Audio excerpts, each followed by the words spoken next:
First off, great sleep last night. I'm doing one thing different. I am not bringing my phone into my bedroom, and I'm leaving it in the kitchen because I got this wooden clock that I can turn off the clock completely, so there's no light, but it gives an alarm. I need an alarm basically, but I don't want my phone in there. I think subconsciously you know it's there, and maybe there's some wavelength thing going on. So, but I'm sleeping better because of it. It's just not there at all, so I'm completely disconnected. So that's good. And this video, you're smaller than you think. What does that mean? Why am I thinking this? Well, a lot of people look big in a t-shirt when they're heavier, right? They have no abs. They have this swollen look to them. But then they diet down and they're not as big as they thought. They thought, oh, maybe 20 pounds would do it. But they have to lose more. 40, 50 pounds just to get to where they wanted to be, leanness-wise. And this comes from this idea that you bulk up and you gain all this muscle mass. And everybody just gains so much muscle when they bulk. But that's not necessarily the case, especially if you're just eating shitty food and too much food. Body fat is going to accumulate. And I also like to use this common sense. Look at yourself in the mirror. You're clearly getting fatter, so muscle mass is not all that's being put on. And you're going to get stronger because mass moves mass. It's kind of just how it goes. So even if you gained pure fat, you're going to get stronger. So I think that's something else that people don't understand. That works the other way around as well. If you're getting lighter and you're losing only body fat, let's say, if that's possible, I guess it's possible in certain scenarios. So if you were to lose body fat, but you're overall lighter, then it's likely that you're going to get a little weaker because you're less weight. So mass moves mass in both directions. If you get fatter, you'll get stronger. If you just lose the body fat and you're keeping the muscle mass, you're going to get a little weaker. Just how it goes. So let's say you're doing a dumbbell press and you're 10 pounds lighter now, and you've gone from 85s to 80s. It doesn't necessarily mean you lost muscle mass or as much as you think. You're less of a ball of mass now. So it's something to account for. It doesn't mean you rationalize the idea that you're going to lose 40% of your strength. It doesn't mean that. But maybe you go from 85s to 75s at the end of your diet if you lost 20 pounds. I'm just giving out a general scenario. But you keep the basics. Push hard. Keep your sets the same. Don't add sets because you have less recovery now. So adding sets doesn't make sense. But anyway, let's get back to the main point of this video. You're smaller than you think. And this goes for me as well. So right now I'm 162 pounds. 162 pounds. I'm 5'7". So I'm not super tall, I'm not super short. Just like in the middle. And I've gotten up to 170 something. And I pushed my body weight up from 150 about. So it's about 20 pounds. And I definitely got stronger. But I would say the mistake I made was pushing the body weight up too fast and changing my food a little bit as I'm going up. less strict.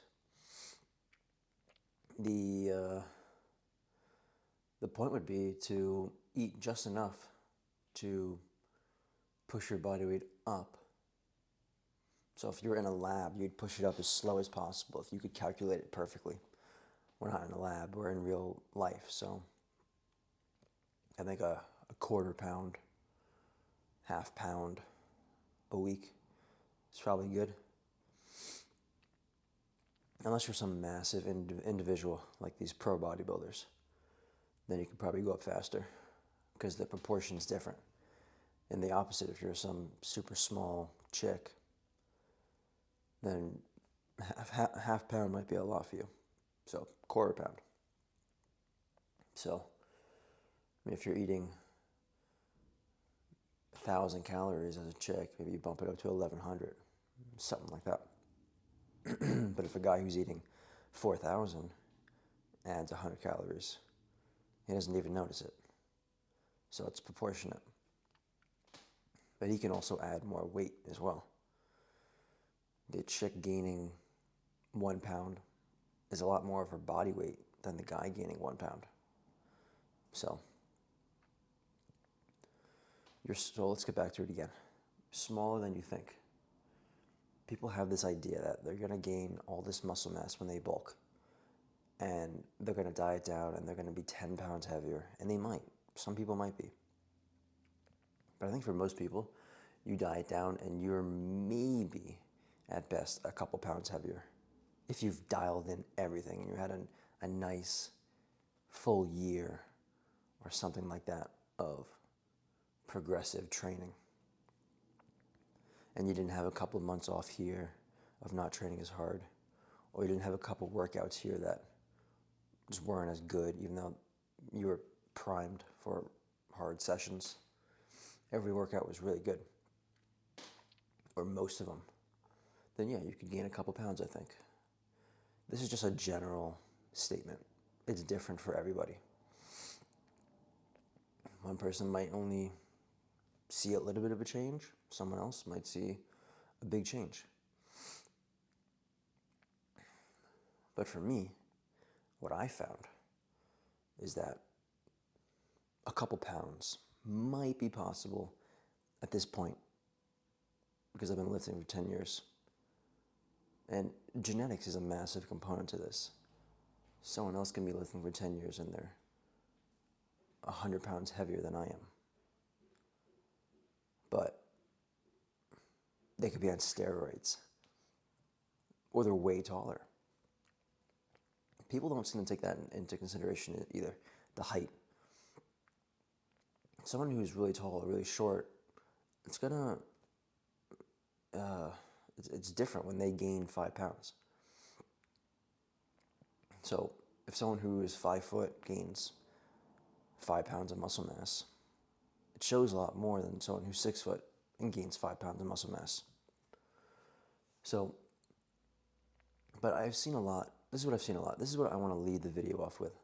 People that are 200 plus pounds, let's say, they have this swollen look to them and they've pushed their body weight up. But once they diet down and come back down to a lean body weight, they're not close to what the size that they were.